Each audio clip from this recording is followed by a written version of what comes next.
have all that free time to do whatever they want. Can they control themselves? And with him, if he had a malt beverage there, we don't know why he was in rehab. We don't know if it was for alcohol or other substances. Okay, so if it's not alcohol and he's not an alcoholic, he's allowed to have a beverage or two, or it may be his vice to replace whatever he is or was addicted to. So he just needs to keep a low profile. Whether or not he understands that is still up in the air. I can't understand, and maybe you guys can help me with this, and Eric especially. I look at this and I just say to myself, you're stupid for putting yourself in front of the video, and your friends are even bigger idiots. The DJ in Vegas, he's a complete moron. Why would you put that out? Why would you do this to your friends? And he's got to know that he took a video. I mean, unless you're so hammered that you can't remember in the morning that you took a video, this is just stupid. It's dumb. I hate the whole situation. The Browns can't do anything about this now. What, Mike Pettine's going to suspend him for the last game against the Steelers because of that video? No, he's not. We've already gone through this. He has proved to Mike everything he needs to know. The only person that he's got to prove anything to now is Jimmy. And if Jimmy's going to be accepting of this, then just roll with it because this is the way it's going to be. If Haslam wants this, he knows he's got it. If he's winning, it's not a big deal. It's fun. It's Gronk. You're not winning. Your team has 3 wins. People want to know that you're at least focused and that you don't have whole friends that keep putting these videos out. It's ridiculous. Question for you guys.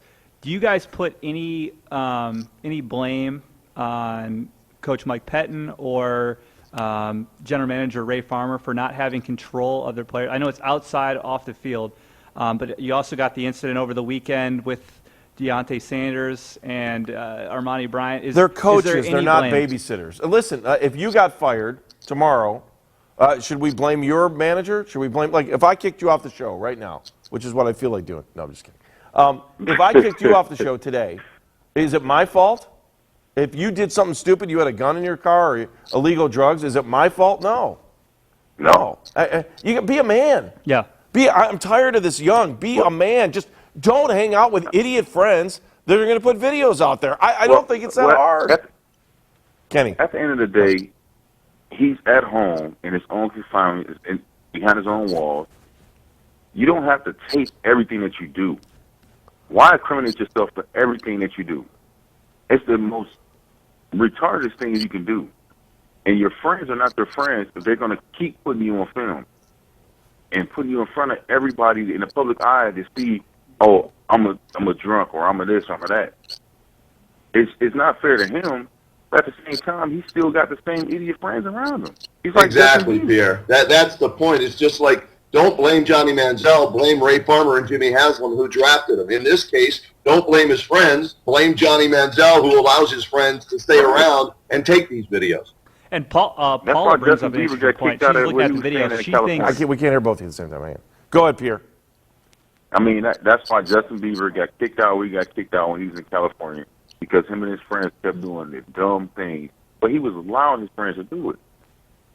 Now, what were you going to say? Johnny Manziel, he keep allowing his friends to do the same thing and makes him look bad. That's what he has to understand. He's the face of the franchise.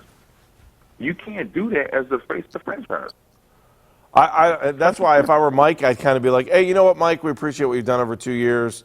10-21. Yeah, you've lost, 17 of your last 20. Here's a big fat check like everybody else has. And you see Chud over there? He's still smiling because he's making money. I still think Chud, though, and Eric, I'll give you a second here. I think firing Chud after 1 year is the one thing that crushes Jimmy Haslam in any negotiation with anybody he's got. I think Chud comes back to haunt him right now. This is where firing Chud after 1 year haunts him. And then coming in 6th place to get a head coach for Mike Pettin. It's not going to be an easy task, and Jimmy Haslam is going to have to overpay for anybody he brings in should he decide to do fire. Hey, there's a part of me that thinks Jimmy's not firing anybody next week. I wouldn't be surprised if both guys get fired. I wouldn't be surprised if both guys stay. But this Manziel thing in the videos makes you wonder if this would be the final straw with Mike. So if Mike's out, he won't care. This is what I feel. Okay. If I'm Johnny Manziel, as soon as you come to my house or as soon as we go out somewhere, If I got to hire a bodyguard, anybody in VIP with me, I want their phone. Period. Literally hire somebody to be a phone guy. I mean, literally. Oh, why? Exactly. You're taking a video? Oh no, give me that phone. You don't think there are other high-profile guys in this town that do the exact same thing? You can come into this house, you can party with us, you can hang with us, but your phone is going in that basket right there. You don't think that happens? It does. Right, Pierre? I've seen some of the guys at Bar Louie that were drinking, having a good old time. Right. They weren't filming it. They was getting lit. Right after they got their ass whooped. Kenny, in fire Seattle, away. but they were in Bar Louie getting lit. It comes down to Johnny Manziel taking control of his own life and making his friends understand that if you're going to hang with me, if we're going to go out, this is the way it's going to be. And we have to, sit here as media members, as fans, and wonder, is he mature enough to do that? Or does he like the fact that his so-called brand is out there and he's, a party animal and he's playing to his demographics? Well, maybe playing to his demographics, but if he keeps this up, he won't be playing in the NFL. Eric the referee, where are we going next? Skype 1? Skype 1, Jake Wilkoff from the Chi-Town Dog Pound. From Chicago? Yes. Jake. Hey, Jake, are you ready? I see you're you good, Ben? Looks good. Yeah, sorry. That's okay. Hey, first of all, Jake, let's just tell me where the Chi-Town Browns backers hang out. We go to Red Ivy, Wrigleyville. Okay. Red Ivy and Wrigleyville, right field. How many members do you have in that club? We have members, 200 on the website. Wow. But we have about 100 to 400 that come on a good day. Right now, the numbers are very much down, as you might expect. Raise 3. Hey, I'll tell you what, we're having a little bit of audio problems. I'm going to have Eric call you back on the phone so we can talk to you. You look great. The audio's, it's not your fault. But Eric's going to call you back. We'll put you on the phone. Thanks, man. Okay. All right, we'll talk to you in a couple seconds. Look, Pierre figured out Skype as well. So let's go to Skype 2. Hi, Pierre. You don't have to be on the phone anymore. All right, okay. Thank you. All right, so put the phone down. Let's see if this works. Hi, Pierre. What's going on? All right, so move your camera up so we can see the top of your head, so we don't see half your eyes. There we go. That's TV for you. Right. Pierre, now that we have you on the line, again, I want to reiterate a couple of the big storylines that we're going through this morning. Ready? First one, Mike Pettin, Ray Farmer, do they have a job next week? I don't know. I hope they do, but I don't know. All right, the next storyline we've been talking about, evaluate Johnny Manziel's play from yesterday. His play is his play. He's going to do what he does. What was best for him, the same thing he did in college was run the ball. So that's what he's going to do. He's going to run the ball more so than throw the ball. He only had 100-some passing yards, which is right on line with Johnny Manziel. All right, I want to play something for you that we saw. This is from the Patriots game yesterday. Eric, the referee, you got that? You got it? All right, you saw this yesterday from the Patriots game yesterday, the coin flip in overtime. You saw this, yes or no? Yeah, I did see minutes All right, later. let's play it for everybody. Let's take a look, and then I want to ask you what's Bill thinking. T-side is tails. Heads. Heads is the call. Heads is the call. It is heads. You want to kick. We want to kick You want to off. kick off. You're going to receive. That way. Which way do you want to receive? Where do you want to receive at? That way? Okay, just like this. New England wins the toss. They elected to kick. We won, don't we get to choose? There wasn't any confusion. Just answer that same question. There was no confusion. We won the toss. We chose to kick off, just like Coach instructed us to. And the only confusion was, whether or not we got to choose which direction we got to kick the ball. Mm-hmm. And because we won the toss and we chose to kick off, then they got to choose which way they wanted to receive the ball. So that's the way it was explained to me. And, obviously we wanted to kick off. That's what Coach wanted to do. So that's what we did. When we won the toss, we elected to kick off. All right, Pierre, answer all my questions. Did Bill Belichick because I got conspiracy theory going here from Eric, the referee. That's not what he wanted. He was just sticking up for his player. I clearly believe that's what Bill Belichick wanted to do. He wanted to kick off. Tell me, what happened? I don't think that he wants to kick off because he wants to get off this opportunity to win a game. So I think that they really wanted to receive the ball. But Slater probably slipped up and said, look, let us kick off. And when they did that, that's when everything just went in, everything just went in shambles. All right, Pierre, Mike Pereira from Fox said that oftentimes what happens is that coin flip is just to determine who gets to make the call, that the referees walk over to the head coaches prior to a flip and say, if you win, what do you want? No. That's not true. It's not supposed to happen like that. It's the players that's out there, they make the call. And when they make that call, especially in overtime, because we've seen it happen numerous times. I think Pittsburgh played in a game where they won a coin toss or something like that, or messed up. Somebody messed up. Pittsburgh, Detroit. It probably was the Super Bowl, I think. Yeah. Where they played Seattle and they made the call.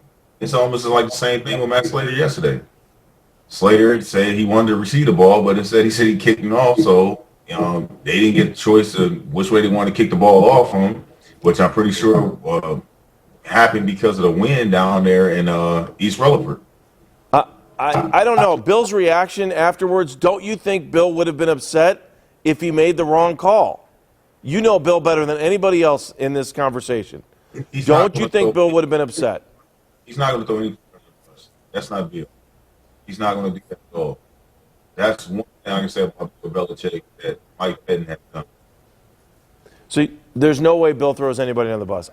The way he was laughing about it, I mean, is he that good of an actor? I would have think that you would have seen some sign of frustration, some little sign. Come on, Pierre.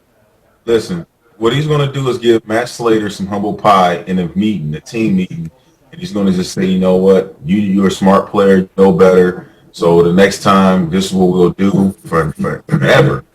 Anytime we go into overtime, we want to receive the ball, give our offense a chance to go out there and score because we know we can do that. So that's something that they definitely are going to do. It's just that he made a bad call, and Bill's going to back his guy no matter what. Good win, lose, or draw. He's going to back his guy. He's not going to throw him under the bus. He's not going to pull, oh, well, Joe didn't want to play because of his finger. So, it was Joe's decision. No, he's going to back his guy. Gotcha. We're ruling out the NFL conspiracy theories that the NFL tried to fix the game or something like that. I'm not buying that. Yeah. You're not buying that, are you, Pierre? Nope. No. All right, let's go to Jake, who's back in Chicago with the Chi-Town Browns backers. Hi, Jake. How are you? Hey, how's it going? Better. Yeah, it sounds a lot better for us. Hey, so first of all, tell me about your group again. Wrigleyville and what bar? Red Ivy? Yes, Red Ivy in Wrigleyville, just in the shadow of Wrigley Field. And you have about 200 members online. How many folks, what's attendance been like for your games lately? Well, we started off week one with about 400 people coming, and then now it's down to around 100. Because everybody was excited for this year, and now we've won 3 games. All right, so general feeling, how many of those 400 do you think will be back next year? And what's it going to take for you to get back to 400 for the Browns to do in the offseason? I think every year hope springs eternal, and they really show up because Browns fans, as we all know, are really good. So I think they will show up, but I mean, for them to consistently show up, they have to have the excitement that they had last year through the first 11 games being 7-4. That's we have to have relevant games in December. That's the problem. They always show up the first month, and then just December it's pretty brutal. All right, Jake, what's your take on Johnny Manziel? Should he be the starting quarterback next year? I think if they have an option, maybe, but we've had just such a problem with quarterback controversies of very mediocre quarterbacks, I say give him a shot. Why not? He hasn't been the worst quarterback we've had, and I think he deserves a shot at that starting job. So what do you do with the number 2 right now, the number 2 overall pick in the NFL draft? What do you do with that? Give him some playmakers. I mean, look at what Julio Jones did yesterday. And we have Phil Taylor, or used to have Phil Taylor, and it's no joke, we definitely lost that trade, and that just pisses me off, like thinking about what could have been. Mike Pettin, does he stay next year? I want some stability, as everybody does, but the fact is that it's kind of hard to keep him. I don't see how they keep him, but I think we can, because every time it's just nobody wants the job when they go calling to everybody's office saying, hey, how about coming to the Browns, and click. All right, so but is it Mike's fault or is it Ray Farmer's fault that he doesn't have any talent on this team? I definitely think the blame has to be placed a lot onto Ray Farmer, and I don't know. I don't think Pettin's a horrible coach, but I don't know if he's necessarily a good one. Gotcha. Hey, Jake.